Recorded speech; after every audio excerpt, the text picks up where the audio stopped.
We'll skip this one for time. A global brains trust.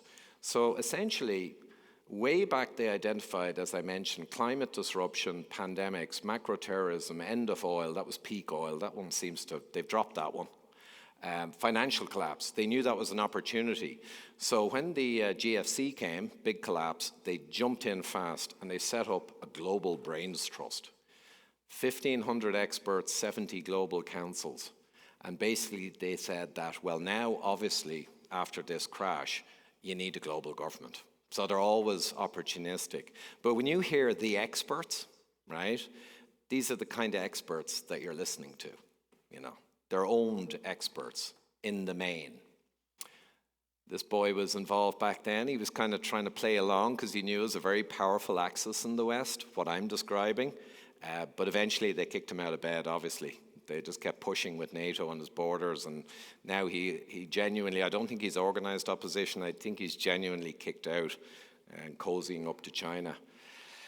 So Kissinger in the New York Times, yet again we see what we're not allowed to say. The chance for a new world order. I mean, freaking hell, Kissinger uses the phrase new world order in the New York Times. And they say it's a conspiracy. You know, it's comical.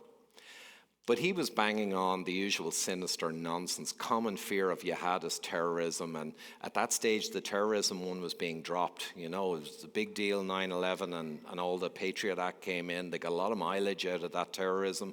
But by then, it was kind of dropping away. It was clearly not going to work with people, scare people. But they said we need common strategies, and climate change permits no national or regional solution.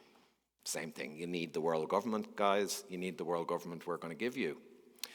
G20 in 2009, things are spreading now like a cancer. So the G7 changes to the G20.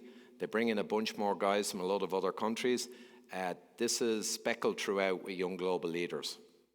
So it's well seeded with young global leaders of the WEF.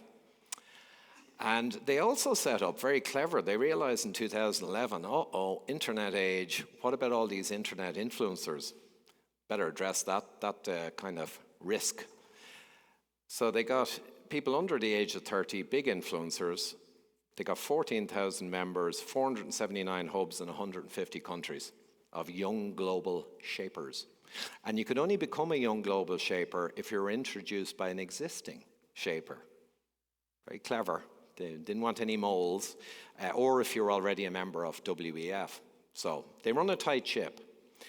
And people may or may not be familiar, Rockefeller Foundation lockstep document, scenario planning in 2010. If you read the lockstep scenario based around a future pandemic, it's a carbon copy of what was rolled out in 2020. It didn't just kind of largely kind of line up with it. Carbon copy. Lockdowns, controls, the people would accept the authoritarian lockdowns of the governments because of their fear. They wrote it all out. So that was dog whistling to their wider community, again reinforcing what would need to happen if there was a pandemic.